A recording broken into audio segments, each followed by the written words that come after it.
Hey, I decided actually I'm going to do a full horror corner on The Conjuring. I saw The Conjuring 2 today in theaters. It was really good. By myself for this one, sorry. I did see it with my friend Sam, though. It's really good. It's genuinely scary without overusing too many tropes. It's also not... It's not just a good horror movie, it's a good movie in general, which is where a lot of horror movies fail, as much as I love them. It let itself be lighthearted when it needed to. It let us have light moments. There were some genuinely funny jokes. There were genuinely heartwarming moments. And the movie let us have that without making it scary. And because we had that contrast, the scary moments were that much scarier. Didn't overuse jump scares too much. And even with the jump scares, the imagery changed so often that you couldn't even get used to that. There's a couple of really CGI moments, that's exactly two, and I forgave them immediately because they were only used twice, and it was a pretty cool effect that they did with the Crooked Man. Everyone lives, which is rare for a horror movie, and it was done in a way where it doesn't feel cheap, it doesn't feel cheap that everyone lived. It feels like, great, I'm glad everyone lived. These weren't people who deserved to die. And it felt like a good ending.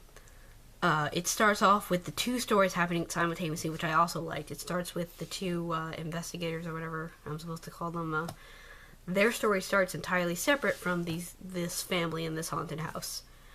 And I like that it starts separate. It intersects, but it remains two stories throughout the whole thing. But the movie lets us like these people. None of them are pieces of shit. Like, it's great. It was scary. It was really scary when it needed to be. And that was good. And a lot of that wasn't just the jump scares and the tension and the shadows in the background. A lot of it was atmospheric. And they have to stay in the house, and we know all these things are happening, and they explained a lot of things that had happened that they didn't show us. The levitation, the girl can't sleep, she has to sleep at school, and now she's not in school anymore. Stuff like that. At the end, in the credits, they showed side by side, like, the real pictures they have from the event that actually happened, and the movie depiction, and some of them were pretty close. It was really cool. They don't take the true story thing too far.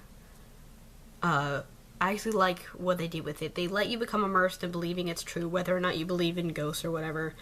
And the movie sets up that the people who are investigating this are educated, they know what they're doing, they're not hacks like we usually have. Like, they really believe that this is real, so the audience can let themselves also believe it, because that's what we're given. Yeah, I really don't have too many bad things to say. There's one thing where it felt like it was added in, like it wasn't part of the original investigation, it was added in as an explanation for why the demons thing started. It's because there was a Ouija board, and like it's mentioned twice in the beginning and then never talked about again. And I think a big part of that is the director or writer, whoever, just wanted to be able to explain why the ghosts and the demons were there. And it was good. It was really good. They didn't... Yeah, I don't have really too many bad things to say about it. I really enjoyed it. It's the first movie in a while where I came out of it thinking, wow, I really enjoyed that movie. So many movies lately for me have been meh. And to have, wow, I really enjoyed that movie out of a horror movie is really good. Because as much as I love horror movies, I know a lot of times they're not great overall movies. And I saw it with a friend who isn't that as into horror movies as I did, and he really enjoyed it too. It was good. It had me jumping and covering my eyes a couple of times, and highly recommend it if you want to see it. I don't know if you want to see it in theaters. I enjoyed seeing it in theaters. I thought it was good, but I know, like, my theater charges like $12 a ticket, so I don't know if it's worth $12 for you, or however more if you see it with friends. Yeah, it was good. See it if you can. Leave comments. Bye.